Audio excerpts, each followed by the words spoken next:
Bueno, como les decía, tenemos el gusto de recibir a Carlos Heller.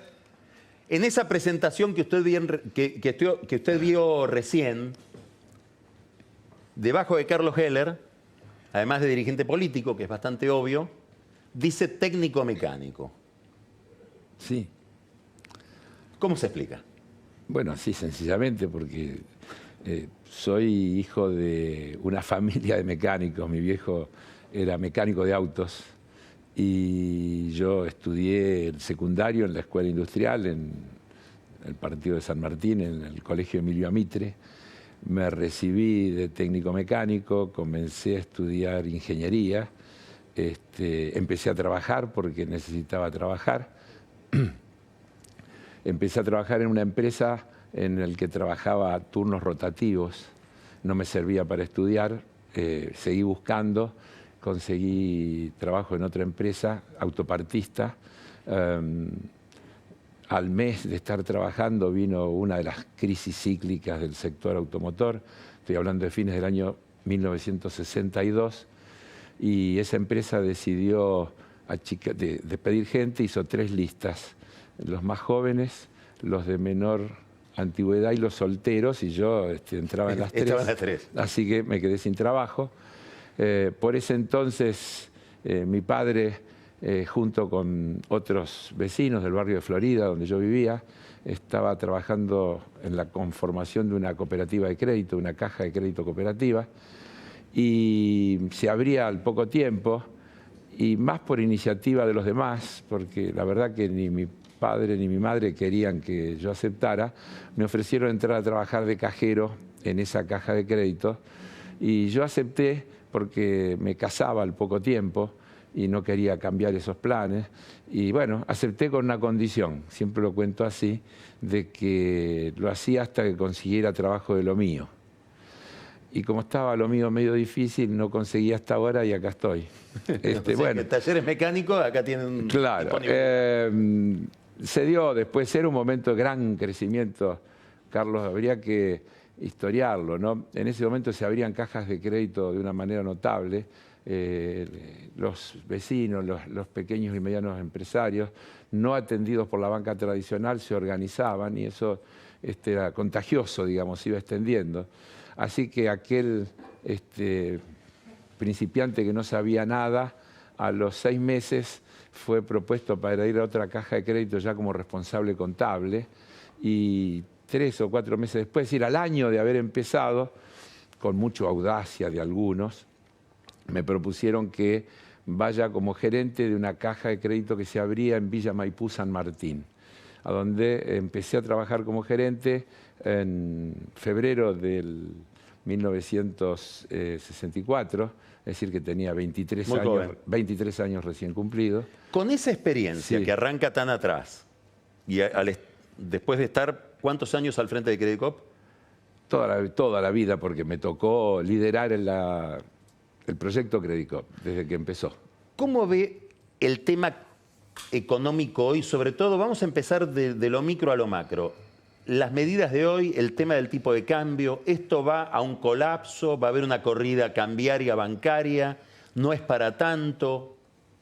A ver, no es lo mismo una corrida cambiaria que bancaria, vamos a empezar para aclarar las cosas.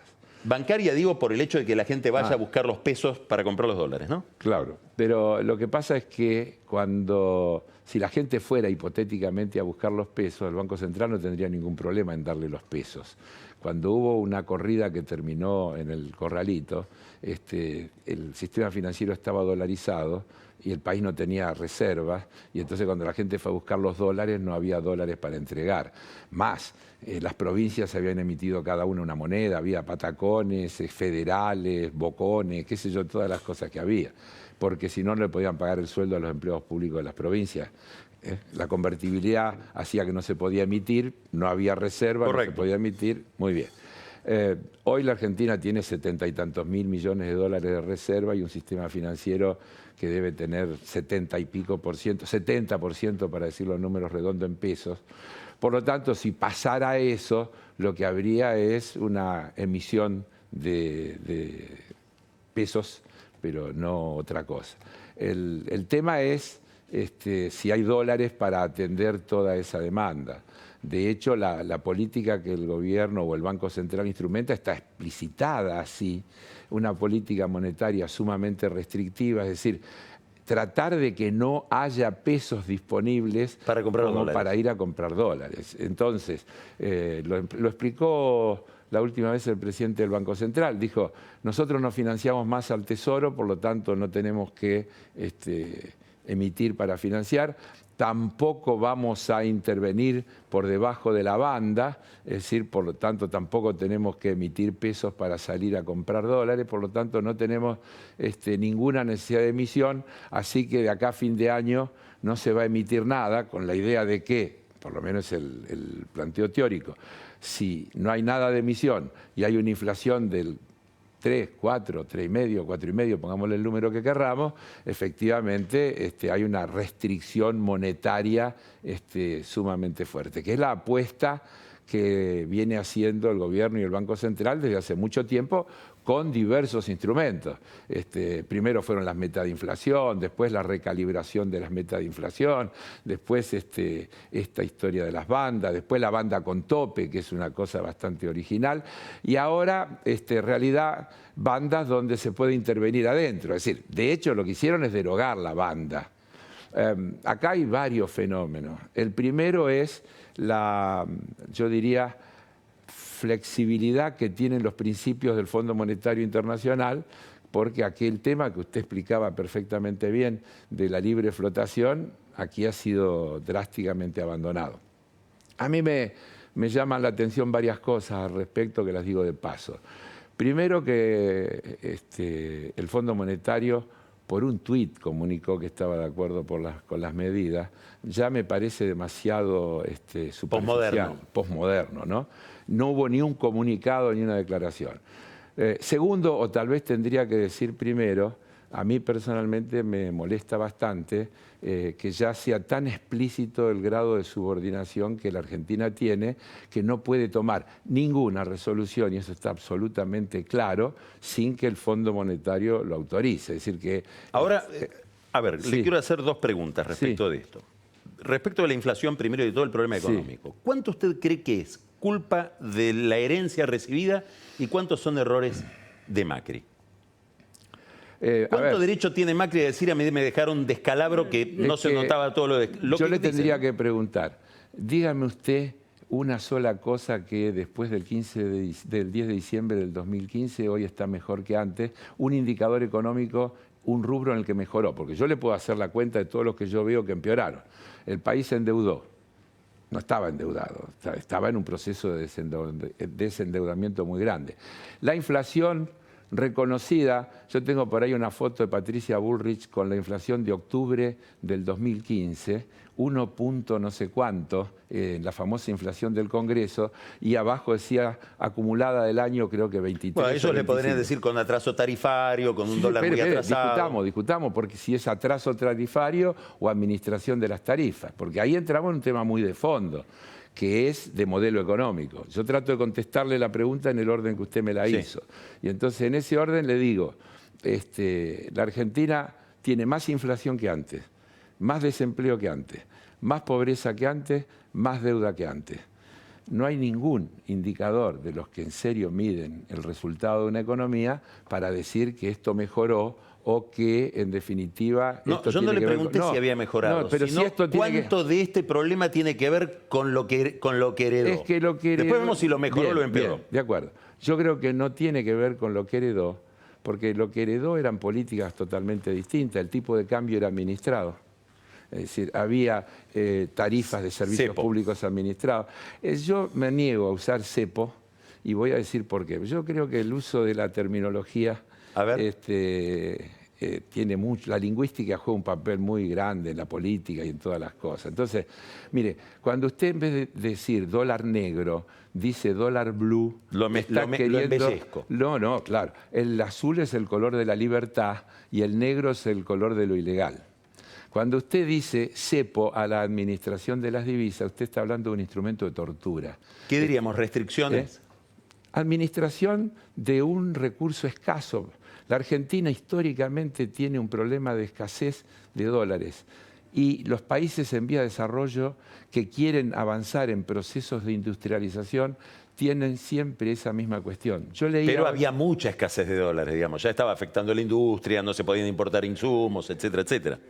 No era una escasez tolerable. A ver, Se habían encontrado con el un cuello de año, botella. según las informaciones posteriores, en el 2015 el Producto Bruto creció más de 2%. Es decir, que esto dicho por el INDEC de Todesca, no por el INDEC anterior. Cuando se hicieron los datos y se corrigieron los datos y demás, en el 2015 el PBI creció, no fue negativo.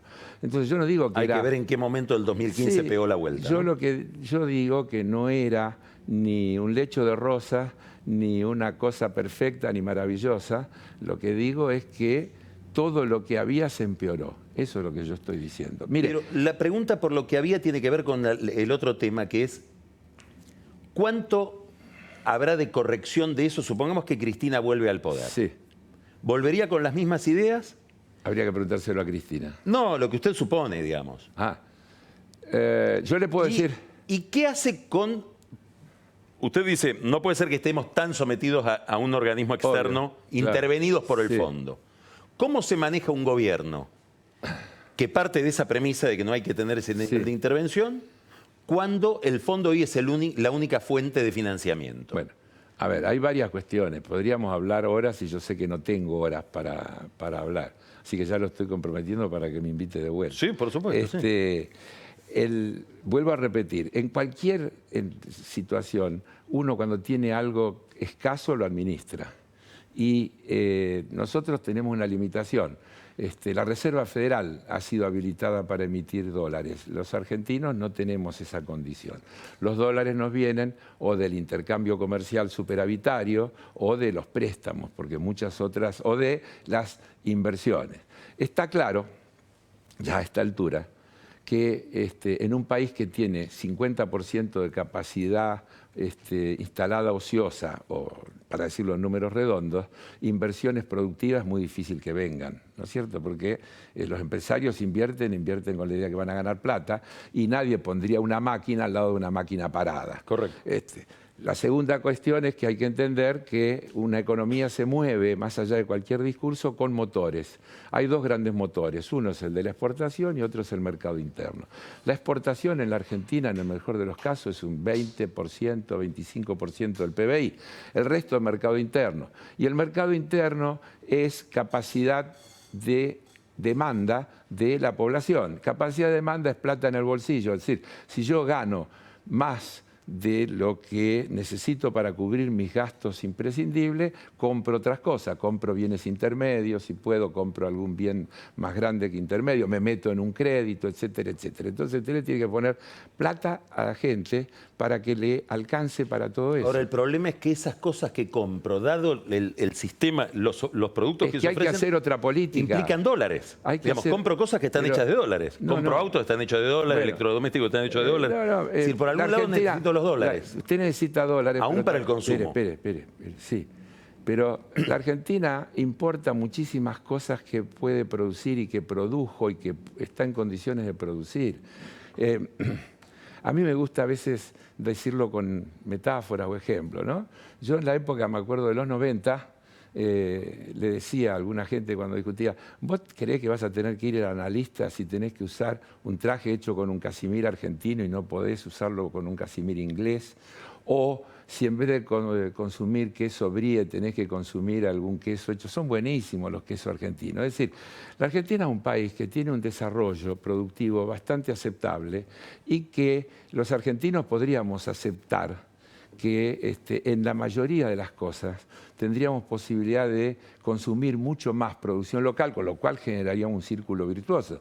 Porque si hay demanda interna y está restringida la entrada de importados que compiten con esa demanda interna, se generan puestos de trabajo y esos señores que hoy son desempleados y dejan de ser consumidores, pasan a ser consumidores y generan otros puestos de trabajo, es decir, genera una rueda virtuosa. No es tan complejo y No, difícil. es una cuestión de a quién quiero subsidiar. Es cuestión ¿A qué empresario quiero subsidiar? de a quién quiero subsidiar, no. ¿Y cuál es el objeto final de mi política? Porque yo digo, en definitiva, en mi manera de pensar, todo termina en cómo se acumula y cómo se distribuye. Siempre. Todo termina en cómo se acumula y cómo se distribuye. Y yo creo que una política es buena si satisface necesidades de la gente. Cuando las políticas ofrecen sufrimiento y siempre futuro, pero presente siempre angustiante, siempre difícil. El problema es cuando solo es presente. El problema es cuando es solo presente, pero ¿por qué tiene que ser solo presente? ¿Quién dijo que es solo presente? Yo creo que se puede construir un proceso virtuoso. Si la Argentina es un país que todo el mundo reconoce que está capacitado para producir alimentos para 400 millones de habitantes y vivimos 40 y pico de millones, yo le diría, mire, es absurdo que en este país... A eso nos ponemos con el tema de la competitividad y de las exportaciones. Pero, espere que nos quedan 2 minutos y tengo 2 preguntas. Bueno. Una, usted supongo está haciendo política, tiene un partido, sí, fundó un partido. Sí, señor, el Partido Solidario. Me lo imagino haciendo política en la capital, que es su espacio. Señor. Hay muchas discusiones sobre candidaturas en la capital. Imaginemos a Heller, al azar lo digo, candidato a senador por el Partido Solidario en la capital, en una alianza filo-kirchnerista, digamos. En una dentro de ese espacio. Con el kirchnerismo. ¿Qué le dice usted al porteño sobre la corrupción? Que toda la corrupción es mala y que no tiene signo, que es mala la de derecha, la que sea de izquierda. La corrupción es corrupción, hay que atacarla toda, hay que corregirla toda. Yo lo que creo es que... Pero le van a preguntar cuando usted vaya a la ciudad de Buenos Aires especialmente por la corrupción del kirchnerismo. Sí, claro. Los bolsos de López. Mire, no me alcanzan 2 minutos. Los bolsos de López son una inmundicia. Sin ninguna duda. En menos de 2 minutos lo puedo decir. Sí, pero es una inmundicia. Pero también creo que es una inmundicia la subfacturación, la fuga de capitales. Está claro, que es muchísimo más grande que los bolsos de López. Individual. Que desde el punto de vista del daño concreto que le hace a la sociedad en la que vivimos. La última. ¿Usted lo mira hoy a Macri como presidente? Sí. Y le pide una comparación con otra experiencia donde también lo vio como presidente, que es Boca, donde usted tiene una enemistad ahí, una rivalidad muy manifiesta con Macri, ¿no?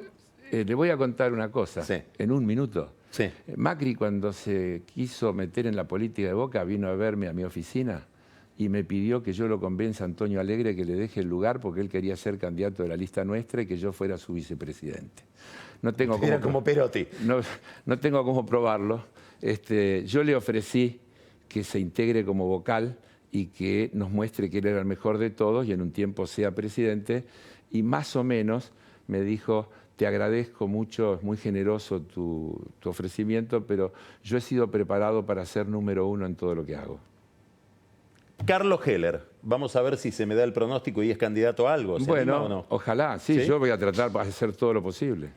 Muchas gracias. Gracias por la invitación. Vamos a Marcos Buscaglia y vamos a seguir hablando de economía y de las medidas que se conocieron hoy a nivel cambiario. Enseguida volvemos con Odisea.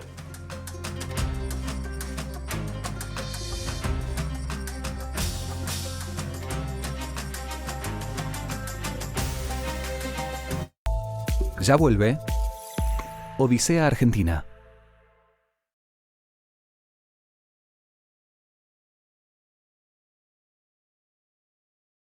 Que te da las mejores promociones, ahorro y cuotas en miles de comercios.